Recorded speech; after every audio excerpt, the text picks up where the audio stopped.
여러분 안녕하십니까? 저는 강동구 강일동에 있는 동광교회를 담임하고 있는 조용활 목사입니다. 오늘 하루도 주님의 은혜와 축복이 여러분의 삶 속에 함께 하시기를 축원합니다.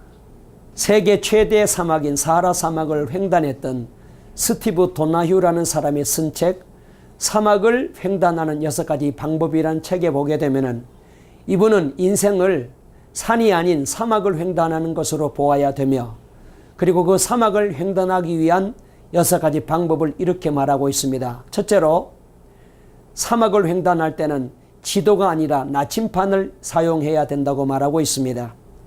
사막은 변화무성한 곳입니다. 한 번만 모래바람이 불어버리게 되면은 길도 다 잃어버리게 되고 지형이 다 바뀌게 됩니다. 그러므로 그런 곳에서는 지도가 더 이상 좋은 효과를 낼 수 없습니다.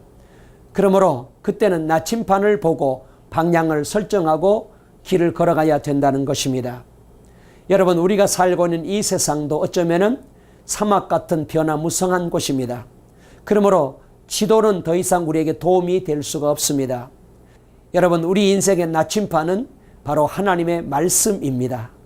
하나님의 말씀이 우리의 방향을, 우리의 갈 길을, 우리의 인생길을 안내해 주고 있습니다.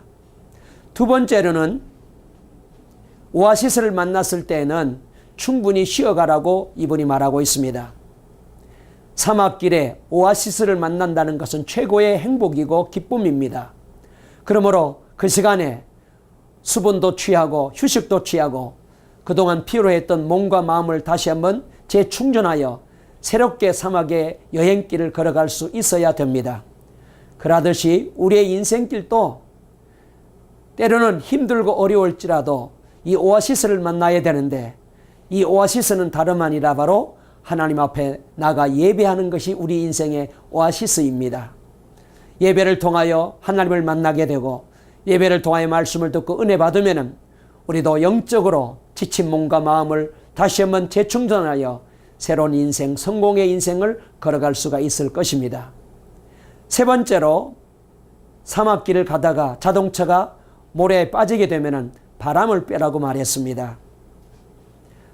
바람을 빼지 않게 되면 절대로 타이어가 모래에서 나올 수가 없습니다. 그러듯이 우리도 인생길을 걸어가다 보면 허상의 바람, 교만의 바람, 허영의 바람이 잔뜩 들어있을 때가 있습니다. 이때는 바람을 빼고 주님 앞에 겸손하게 나가 엎드려야 됩니다. 주님을 바라보아야 됩니다. 그 다음에 네 번째로는 위험한 일을 만났을 때는 도움을 요청하라고 말했습니다. 사막길은 변화무성하고 위험한 일이 수도 없이 많기 때문에 어떤 때는 내 힘으로 감당할 수 없을 때가 있습니다. 그때는 과감하게 도움을 요청해야 됩니다. 그러듯이 우리 인생길도 마찬가지입니다. 우리의 제재로, 우리의 방법으로, 우리의 수단으로 살아도 실패할 수 있고 어려움을 만날 수 있습니다. 그때는 과감하게 하나님 앞에 나와 기도의 손을 들고 하나님의 도움을 구해야 됩니다. 그 다음에 다섯 번째로는 캠프파이어에 너무 오래 머물러 있지 말라고 말했습니다. 우리가 인생길을 살다 보면은 캠프파이어에 참여하는 것처럼 즐겁고 행복하고 좋을 때가 있습니다. 그러나 우리는 거기에 너무 머물러 있으면 안 됩니다. 우리는 오히려 기도의 자리, 사명의 자리, 은혜의 자리에 가서 있어야지 캠프파이어에 너무 오래 머물러 있으면 안 됩니다.